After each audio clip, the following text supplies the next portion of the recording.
All right, welcome everybody to the Jim Acosta Show. And as you can see, it is Rosie O'Donnell Day on the Hello. Jim Acosta Show. Rosie, how are you? Great to see you. Yes, I am wonderful, and I'm a huge fan of yours and a big supporter. And reached out when you did such a brave thing that you did over there at your job, and I was very moved and inspired. And I want everyone to know that, and you to know that, and that's why I sent you that little note. I appreciate it. It warmed my heart. It was just the shot in the arm that I needed. And you've inspired me with this new documentary that you're doing, Unleashing Hope, the Power of Service Dogs for Children with Autism.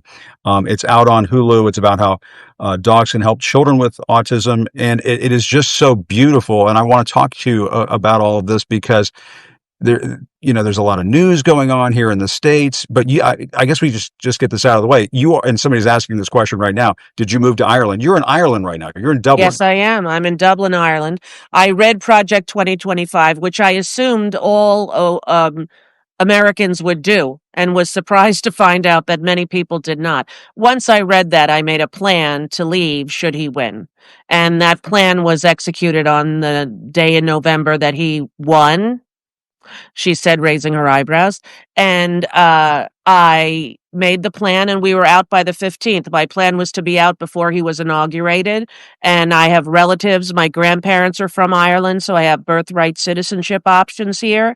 And it was the only country I considered coming to.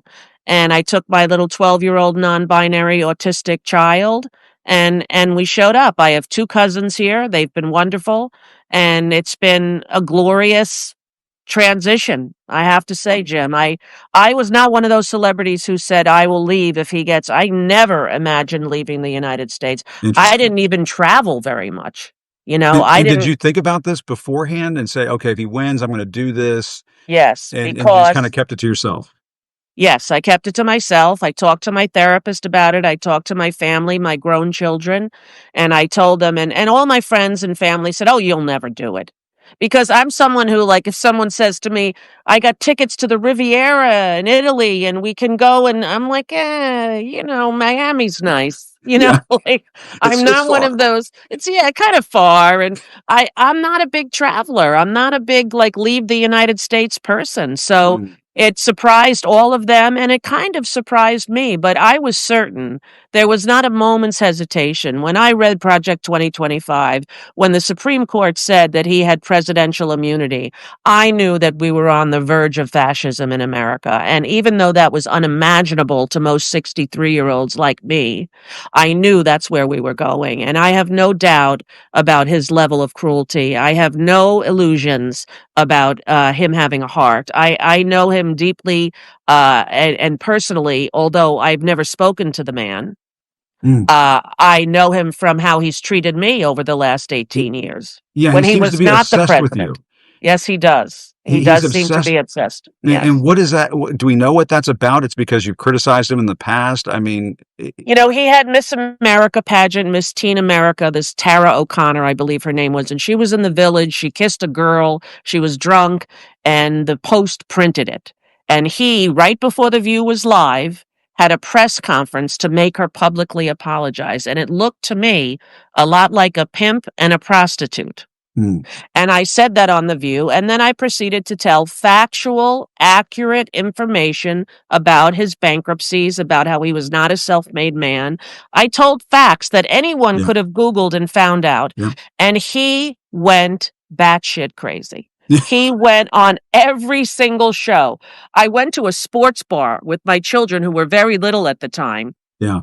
because I thought, well, at a sports bar, we could get them grilled cheese and chicken nuggets. And he wouldn't. He was on a sports show talking about what a horrible person I am, a degenerate. Every word he could use for gay that was not I saying gay, remember he that. would, yes, calling me fat and disgusting, misogynist, homophobic, every way he could. And he did it for 18 years. And it says more about him than anything else. I mean, that the fact that he said all those ugly things back in the day, and the fact that he remains obsessed with you. It says to me that you got his goat, as we used to Well, say. I grew up in New York, and I remember when his planes were repossessed off the runways at LaGuardia. I remember when they put out the documentary and he was talking about how poor he was. I remember the stories of him pretending to date Madonna, of him calling people and pretending to be his own publicist, Yeah. him lying about his book sales being number one. The man lies chronically, Yeah. like a teenage boy. Well, and I say this all the time that New Yorkers know him better than anybody. They're the least Yes. surprised people in the world. Whenever you talk to people from New York who've been in New York for a long time about Donald Trump, they just roll their eyes and they say, "I've known about this since the '80s or whatever." I mean, it, Yes, the it, same with me. I grew up knowing about that this man was the laughing stock of New York and no one took him seriously. I would never have him on my show. And he asked over and over and over. And finally, we did a thing where Listerine was paying money for everybody who would come on and sweep. All they didn't get to talk to me. All they did was enter through the curtain and sweep the floor. And they would pay us $1,000 to charity for everybody who was sweeping. Well, one day I let him come on the show to be a sweeper. And that was the only time he was ever on my program. And he was mad at me because of that as well. But I'm he was sure. never a man of any merit that I wanted to waste time to Mhm. speak to. And I think that gets his goat in a manner that he doesn't know how to deal with.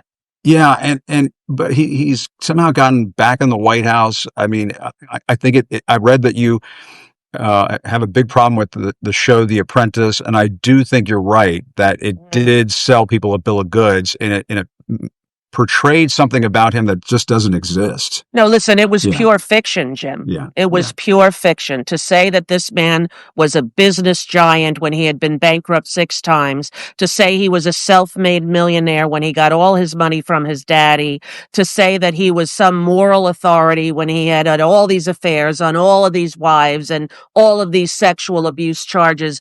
It was like Mark Burnett, the producer of The Apprentice, taught him how to take a lie, say it long enough, and make it the truth.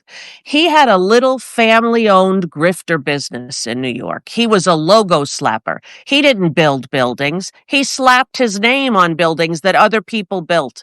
And usually they were not very high quality buildings That's either. true.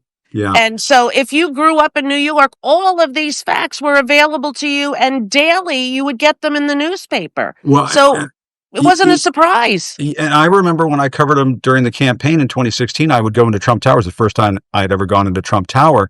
And I was like, oh, this is going to be good. And I go in there and I'm like, why is this place such a dump?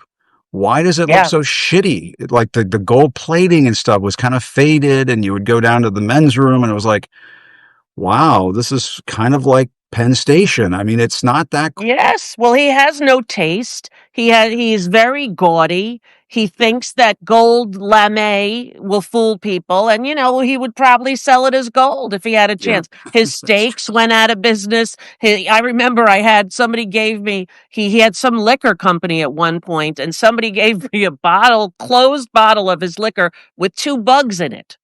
Like there were 2 dead flies in it and in a Jeez. sealed bottle of liquor. And I Wow. kept it Don't on my drink it. counter for many, many years. But this man has failed at almost everything he's ever tried. Yeah. And to think that so many people believe the lie that Mark Burnett told over and over. Mark Burnett, not born in this country. Mark Burnett, who made a lot of money off of this. I always said, does he have a conscience? Does he Yeah. feel any remorse over what he let loose on our nation? And it's still letting loose. And he's put incredibly irresponsible people in some very important positions. I know because of the issue of autism being near and dear to your heart, we have to talk about RFK Jr. Oh, And this is just being reported today. CBS News reporting today, the National Institutes of Health is amassing private medical records from a number of federal and commercial databases to give to HHS Secretary Robert F. Kennedy Jr. In his effort to study autism. And it will allow external researchers picked for Kennedy's autism studies to study comprehensive patient data with broad coverage of the U.S. population for the first time. I mean, it just seems like an incredible invasion of privacy to go on this wild goose chase, chasing after his conspiracy theories. well, and we cannot forget that the Nazis first came after the disabled people. And they had to compile a list before they did that. And who the hell is RFK Jr. to tell people who is a worthy human being and who is not? Who does he think he is, saying the first credit against them was, the first complaint he had against them, they will never pay taxes. They will never Yeah. go to the bathroom What does that unassisted. mean? So some woman who's taking care of her autistic child, who helps the child in the bathroom, as millions of Americans help people they love every day in ways that maybe are not the most appealing to other people. They do it because they love their family members, and their value is in their innate being, not Yeah, in how well they that's pay right. taxes or use the bathroom. And I think the fact that the Kennedy family created the Special Olympics, and here is this rogue Kennedy, this embarrassment to the rest of the family, going about with first of all, that he tried to get into Kamala's cabinet and she said, "Oh, no, no, no, no." And Exactly. then he went over to the enemy side and kissed the golden piece of turd. Yeah. I could not believe it. And I can't believe what he's allowed to get away with. And I can't believe that the public is not calling for his firing immediately. Well, and I think part of it is because, you have Signalgate and Pete Hegseth, and that's just been a daily embarrassment over at the Pentagon. But I consider what's happening over at HHS and in our public health sector with RFK Jr.'s leadership perhaps to be the most critical emergency that this country faces right now. You have I agree with you measles taking off 100%. in West Yes. Texas. Yeah, And yeah, his lies about vaccines and all of that is responsible for the outbreak of measles. And yeah. who is he? He is not a medical expert. He is not a doctor. Who does he think he is? It boggles my mind, his hubris. It boggles my mind, his ego.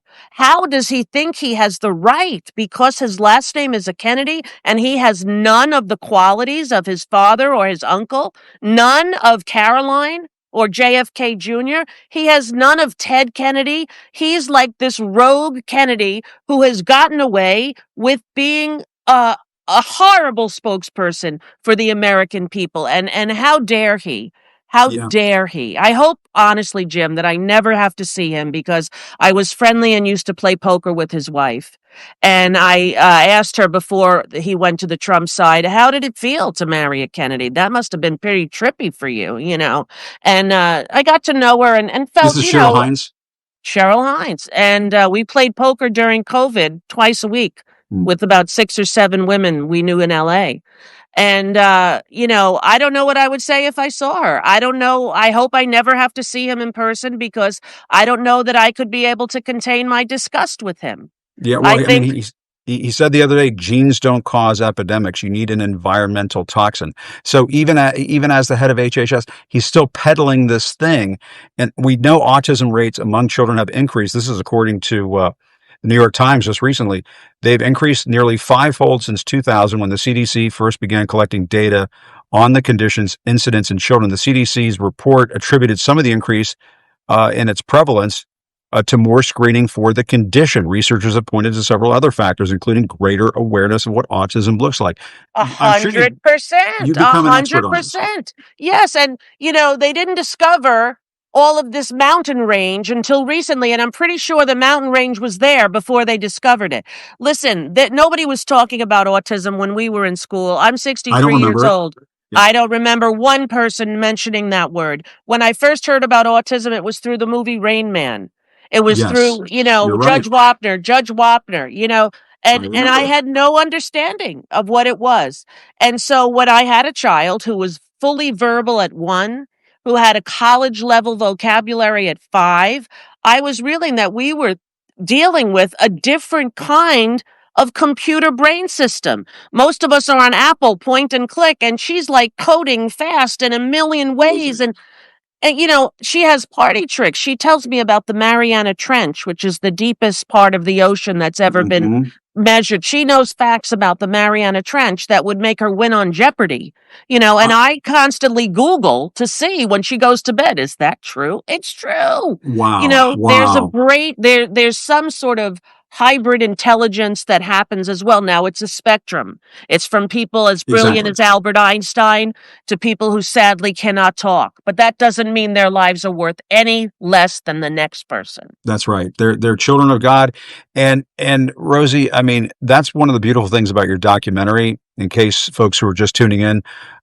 Rosie has a new documentary on Hulu, Unleashing Hope, the Power of Service Dogs for Children with Autism. And we see examples of your child and the amazing things that she can do. And I was watching this and thinking to myself, this is I mean, I thought my little girl was brilliant, obviously, when she was, Yeah, of we all think our course. kids are brilliant. Yeah, I was watching this video of your child, and I was like, wow, right. this Nine is, years and you old. said this is different. This is different. 9 years old. When, I said to her, will you sit down and talk about how Kuma has changed our life? And she says that we left it in the documentary. I really would like to, but I have a lot of drawing to do. Like I got and work to there's do. Caleb, the beautiful boy in the documentary who was so giving and his family so loving and so articulate. He could express every emotion he felt about the dog verbally, whereas my child expresses it in a different way. Her stimming stopped. She was stimming incessantly. Her stimming was lessened. Not that there's anything wrong with stimming because it's how they regulate themselves. What do you mean Her by sti- stimming? And for folks who don't understand that, Stimming is anything from flapping your hands to incessant moving your hair. And for her, right now, it's running. She runs the mm, perimeter of every room that she's in. So we have to move the couches and the chairs away from the wall so she can run the entire perimeter of the house and then crash as hard as she can into the couch. And that's what her body needs, that kind of stimulation in order to regulate herself. And when she's more upset, there's more stimming that happens and that mm, goes on. Now, when she would be a little out of control with the stimming, I could give a command to Kuma, the service dog, and that dog would lay on top of her. That dog wow, would put his head on her lap, would put that's his cool. head near her hands that couldn't stop moving and couldn't stop So he touching speaks her his own hair. language. Exactly. It's its own language, and this dog is a miracle. And the fact that Guide Dogs of America does this service, Jim, for free, because Yeah, tell us about that.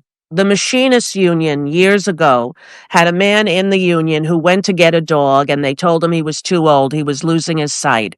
And what did they decide to do for their union brothers and sisters? Create their own Guide Dogs of America service so that no one would be able to be turned down because of the age of the person applying. So they did minus the red tape, and they've been doing it for 50 years. And it is the most unbelievable group of people I've had the privilege of meeting and knowing. They changed my heart. I feel like the Grinch, my heart grew 10 times that day to Yeah. spend, 10 days with 10 blind people, 10 parents of autistic children, and 10 veterans from different wars who are now suffering from PTSD Mm, and or mobility issues due to cancer from the burn pits, to have to interact with them all of that time for 2 weeks away from your own child, that was the scariest part for me, to tell you the yeah. truth. I didn't know how they would do away from me for that long because we had never been separated for that long, ever. Wow, wow. And so tell me about how the dog came into your, Kuma is the name of the dog, Yes, and how Kuma. Kuma came into your life. I mean, did you put the pieces of the puzzle together and say, wait a minute, maybe a dog might help? Did somebody come to you and say, try this? Yes, I was at the end of my rope because when she was 9, she started turning inward and turning darker. And this Mm, photos I can show you of her up till 8 or years old, happy and laughing and bubbly. And then 9 to 11, we were in the dark place. And some of her drawings had knives in them or bloody hands. And I would say, what is that? And she'd say, they got stabbed. And I was like, well, where did you hear that? And she just was in like a morose kind of sadness, and I didn't know how to reach her. I felt like she was drifting away.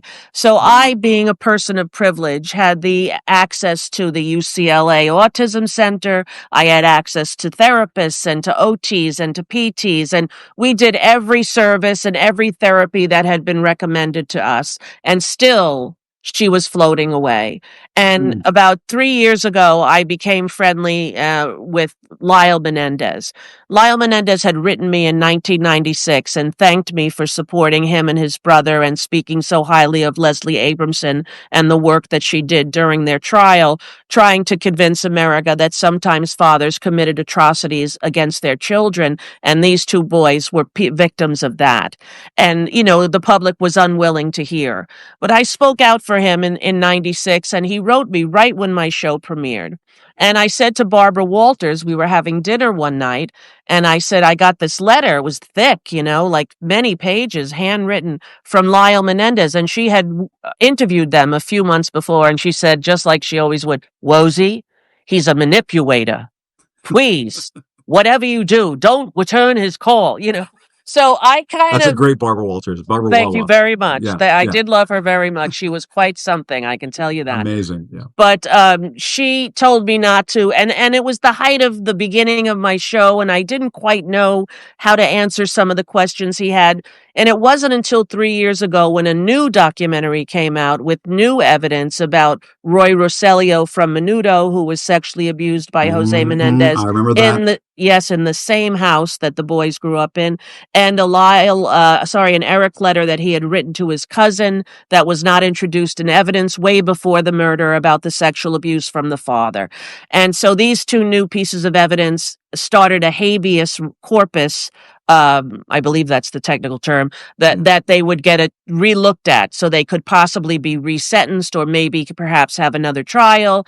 And that was what the documentary was about. And so I went on TikTok and I said, I believed them. I believed them 30 years ago and I believe them now. About 2 days later, my phone rang and a woman said, my cell phone, which, was not publicly available. Yeah. Hello, this is Rebecca Menendez. I am Lyle Menendez's wife. And I was like, Lyle Menendez has a wife, and he has had a wife for 30 years, a brilliant wife who is a Wow. lawyer and who has never once been seen in the public. But she has supported him and loved him and helped him with his case for all of this time. She's a remarkable woman. She told me that he wanted to talk to me. So I said, well, give him my number. Mm. And on Mother's Day, a few years ago, the phone rang and it was him. Mm. And we talked for Wow. 2 hours that day. And, can you imagine, though, you're in prison for 3 decades and you have your group of people, your 7 or 10 people outside that are relating to you. It's difficult to relate to someone who's in prison on death row, not death row, but life without the possibility of parole, what they call it in the jail, which is what I learned when I went to visit him and how I saw the service dogs. I said to the service dog handlers, oh, you must be getting out if this is your 12th dog. And the guy looked at me and said, no, ma'am, I'm life without. And I didn't know what he meant. I said, what do you mean life without? He said, without the possibility of parole.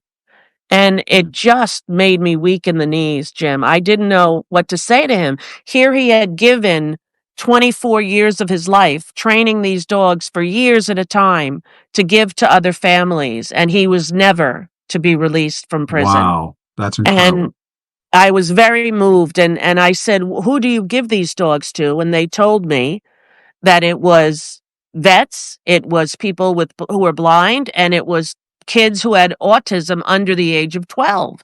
And I said, oh, well, I'd like to thank you on behalf of autism parents. I don't have a dog, but I'm sure that if I did, I would be great. And Russ, the man who runs Guide Dogs of America, said, why don't you have a dog? I said, I never heard of this. And I've been like the queen of Google for autism since she was diagnosed. Right. Since she was diagnosed, I did a deep dive to try, like every parent does.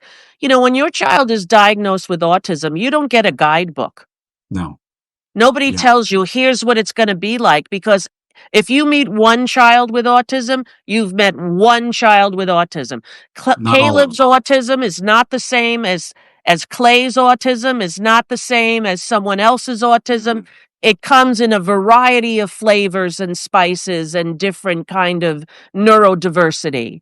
And it should be celebrated, not ridiculed, not considered a disease, and not put on a list of people who someone doesn't deem as worthy as the next. Yeah, and since you brought up the Menendez brothers, what do you think is going to happen in that case? Because it sounds as though there was a ray of light that maybe they might get a day in court, might get released, something might happen, and then it doesn't look like that's going to Well, take place with the new I prosecutor out there. I believe that it will take place, and I believe that Gavin Newsom has to stand up and say enough is enough. These boys, it has been proven every member of their family and the deceased parents' siblings are in support of them. Every single member there was so much evidence of the abuse that the first trial was hung by both juries. Each boy had a separate jury, Mm, hung juries, both of them. The second trial, they decided because of the O.J. Simpson case and the embarrassment to the DA yep. that they were not allowed to use sex abuse as part of their trial. So they had no defense. That's when they were given life without the possibility of parole. It was Interesting. totally a mistrial of justice. It was a. I'm not saying it right, but they did not provide them with a fair trial. They told Yeah. them they could not use the defense that was the truth, and And they've been in jail. enough has been raised in this case. Questions have been raised. Serious questions have been raised in this case to the extent that it warrants reexamination. It warrants a new look as to Yes. whether they've served enough and should be able to be And free men. they were 18 and 21 years old. Yeah, Their yeah, brains were not fully formed yet. There's all kinds of laws now about children, people who are considered children because their brains have not fully formed in their early 20s and their teens being given life sentences. Is that yeah. fair to do in our country? Is that fair to do? No, of And there's course. extenuating circumstances for these men, and they have impeccable records in Mm, jail. mm. Lyle has done so much. Eric has done so much. Eric is an amazing artist. He's done murals all over the walls at the prison when you're Fascinating. inside. And Lyle has done the beautification project. They both counsel inmates who have been sexually abused and are Yeah, trying to get through it. They have done remarkable work while yeah. they were incarcerated. And I have to say, it's amazing to me that you've made this one of your causes, and I do think that it's incredible what they've been through, and it seems to me, I think you're right. I think justice is coming. It's just taking its time. And I have to ask you, Rosie, because you're in Ireland right now. I just Yes. wanted to know, like, what's your life like? Because I mean, do you go down to the corner and go to the pub and they say Yes. Rosie, and does that No, happen? no, no. I'll tell you the big difference. My show was not on here. Okay. So there's no real recognition. Now, Oh, I would wow. say maybe twice a day, someone will say, "Welcome, Rosie." That's it. Good. Or if people see me, they nod and they wink, but nobody stops you. It's a very different culture. I was reading about Beyonce being here with her little baby years ago in the park in Dublin and no one coming over to her and her never Wow. having felt that before. So there's a freedom and there's a lack of value on celebrity that America puts on it that is just absolutely over the top. Or You maybe know, they know and they just leave you alone because they say, "Hey, that's you know, exactly right. And maybe a people have top of the said morning to you," that kind of thing. they say, well, at a pub, they'll say, "Can I buy you a pint?" I'm There you like, "Sure." They go, "Why'd you move here, sweetheart?" I said, "Donald Trump." They said, "Give me a hug." And they want to hug me, you right? get lots of hugs, I'm I sure. get lots of hugs here in Ireland for my political stances. I can tell you that. It's a country that I'm aligned with a lot of their policies and beliefs. Yeah. And it's very freeing to be in a country where you don't worry that half the people looking at you are thinking that you're the worst thing that ever walked because you're against the fascist in the White House. Yeah. Well, and do you think you'd ever come back? Well, I would love to come back because that's my country and I was born there and I have children and they all live there. And, they're going to have babies soon. And my one daughter has 4 children and she lives in Wisconsin and we don't see her as often as we would Mm, like to. But when my other ones have children, I know that I'm going to want to be an available participatory grandparent. And I'm waiting for the country to right itself. I'm yeah. waiting for the people to stand up and say, no, this is not innately who Americans are. We are not cruel people. We are not Yes. people who don't care about our neighbors. We are people who do. I grew up on Long Island in the 1960s and 70s, and my mother died when I was 10. And you know who took care Mm, of us? the mothers in the other houses of suburban Long Island. Bingo. They took us to get our first doctor's appointment when we needed to. They took us when we broke our arm to the emergency room. They fed us. They clothed us. Jackie Ellard's mother, Bernice, and Leonie Norton, who just Mm, lost her husband this week, they took care of us as if we were their own. wow. And that's the America that I know and love. And Me I, of too. course, yes, and I want to come back, and I want Yeah. this feeling as though you're better than someone that you can put into a group that you can name. The attacks on trans people when they're less than Oh, 1% of the population, the most vulnerable people that we have in the gay community, to attack the trans people is just so unbelievably un-American. It's it is. un-American. And And it's almost as though you've been hearing me when I yell at the TV when those ads come on, because to me it is classic Trumpism in its rawest form.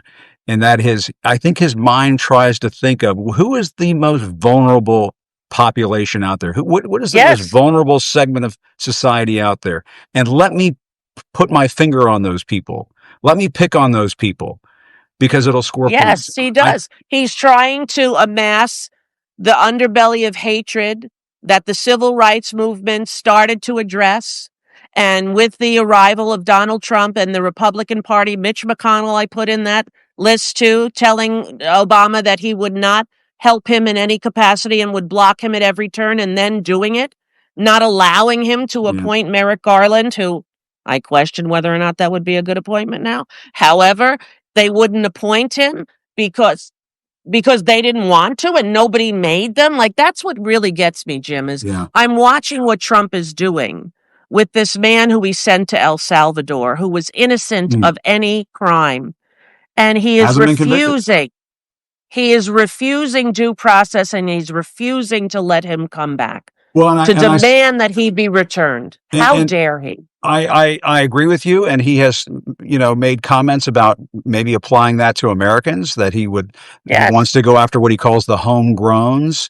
When the president of the United States starts talking about going after the homegrowns, it goes back to what you were saying at the beginning of this, Rosie, and I do think that we are in a place right now where it's not about left versus right, it's about pro-democracy versus anti-democracy. I completely agree. It is no longer left versus right. Yeah. And I feel as though we on the left have to be more considerate and understanding of the lies that were fed to these people who are Yeah. not perhaps as knowledgeable about television production and whether or not the news is actually the news or entertainment. Many years ago, as you know, they switched the news from its own division with its own integrity into the entertainment department, and And the fourth estate was blown apart. look And what's we happening need a now with fourth 60 estate. Minutes and everything else. Can you believe what's It's a happening? That crying shame. and I am so upset that ABC paid the money for George Stephanopoulos, Your film company. correctly, yes, calling him a rapist, which the judge said, which the judge has said, and Yeah. that they sued and they paid. And it reminds me of the stories we would hear in our neighborhood about the you know, guys who would show up and say, "You owe us $250 a week," and you had to pay them. And Yeah. once you paid them, they had you for everything. That's right. It They doesn't make had the you problem go forever. away. And that's the mistake It that's been does made not here in make the the US. problem go away. That's the mistake that's been made here in the US. People think, well, if I just put a quarter in the Trump intimidation racket toll booth, the problem will go away. And it doesn't make it go away. It means you got to keep going through the toll No, booth. it doubles it, and it makes him do it bigger and more. Now he's suing 60 Minutes for billions of dollars, not just the millions that he got from ABC, but for Yeah. billions of dollars. And he has this Supreme Court full of his cronies that, are an embarrassment to the Supreme Court's legacy. And here we are in America going, we don't know how to stop him. Yeah. Well,